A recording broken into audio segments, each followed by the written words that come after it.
അതൊരു സൂപ്പർ മാർക്കറ്റാണ്. മഴ പെയ്യുന്നു. എല്ലാവരും ഒരു വശത്ത് മാറിയെന്ന് കഥകൾ പറയുകയാണ്. ഈ സമയത്ത് ഒരു കാർ വന്നു നിൽക്കുന്നു. അതാരും നോക്കുന്നില്ല. എന്നാൽ ഒരു പയ്യൻ അത് കാണുന്നു. മഴ പെയ്യുന്നത് കൊണ്ട് കാറിൽ വരുന്ന വ്യക്തിക്ക് ഇറങ്ങി വരാൻ ബുദ്ധിമുട്ടാണ്. ആ പയ്യൻ വേഗത്തിൽ കുടയും എടുത്ത് ഓടിച്ചെന്ന് ആ വ്യക്തിയെ കൂട്ടിക്കൊണ്ട് കടന്നു വരുന്നു. മേഡം, നിങ്ങളുടെ കയ്യിലുള്ളതായ സാധനങ്ങളുടെ ലിസ്റ്റ് എനിക്ക് തരിക. ഞാൻ വേഗത്തിൽ പോയി എടുത്തുകൊണ്ടുവരാം. ഞാൻ തന്നെ സാധനങ്ങളെല്ലാം എടുത്തുകൊണ്ടുവരാം. അതുകൊണ്ട് മേഡം ഇവിടെ ഇരുന്ന് വിശ്രമിക്കുക.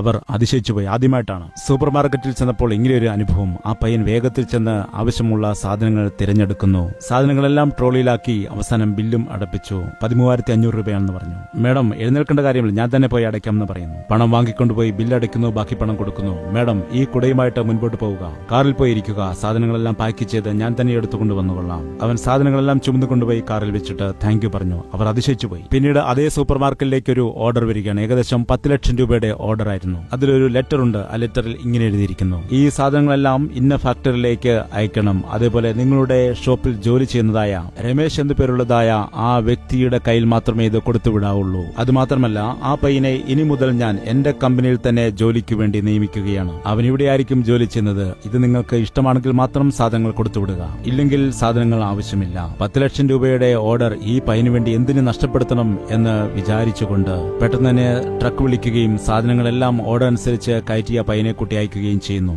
അഡ്രസ് തിരിഞ്ഞു പോകുന്നു. കമ്പനി കണ്ടുപിടിക്കുന്നതിന് ശേഷം മേഡത്തിനെ അന്വേഷിച്ചു ചെന്നപ്പോഴാണ് മനസ്സിലായത് മേഡം ആ കമ്പനിയുടെ മാനേജിംഗ് ഡയറക്ടർ ആയിരുന്നു. മേഡം, ഇനി സാധനങ്ങൾ വേണമെന്ന് പറഞ്ഞല്ലോ, ഞാനും കൂടെ വരണമെന്ന് പറഞ്ഞല്ലോ. അതേ മോനെ, എന്നെ മനസ്സിലായോ? മേഡം, ഞാൻ ഓർക്കുന്നു, ആ മഴയത്തന്ന് വന്ന വ്യക്തിയല്ലേ? മേഡം, വീണ്ടും നിങ്ങളെ കാണാൻ സാധിച്ചതിൽ വളരെ സന്തോഷമുണ്ട്. പറയൂ, ഏത് ജോലിയാണ് ഞാൻ ചെയ്യേണ്ടത്? ശരി മോനെ, അതിനാണല്ലോ ഞാൻ നിന്നെ വിളിപ്പിച്ചത്. നീ ചെയ്യേണ്ട ജോലി എന്താണെന്ന് ഞാൻ നിന്നോട് ഇപ്പോൾ പറയാം. നടന്ന് അടുത്ത ക്യാബിനിലേക്ക് ചെല്ലുന്നു. അവിടെ പേരെഴുതിയിരിക്കുന്നു: mister Ramesh, general manager of the company. Madam, ഇവിടുത്തെ ജനറൽ മാനേജറിന്റെ പേരും എന്റെ പേര് പോലെ തന്നെയാണല്ലോ. അതങ്ങനെയല്ല മോനെ, ഇത് നീ തന്നെയാണ്. അയ്യോ, ഇതെങ്ങനെ സംഭവിച്ചു? മോനെ, നീ അധ്വാനിക്കുന്ന വ്യക്തിയാണ്. സമയം വൃഥാവാക്കുന്നവനല്ല. കസ്റ്റമറിന്റെ വില അറിയാവുന്നവനാണ്. നിന്നിൽ അത്ഭുതകരമായ ഒരു മാനേജറിനെ എനിക്ക് കാണുവാൻ കഴിഞ്ഞതുകൊണ്ടാണ് നിന്നെ കമ്പനിയുടെ മാനേജറായിട്ട് ഞാൻ നിയമിക്കുകയാണ്. 1,50,000 രൂപയാണ് നിന്റെ ശമ്പളം. അവൻ സന്തോഷത്തോടെ വേഗം വീട്ടിലേക്ക് ഓടി.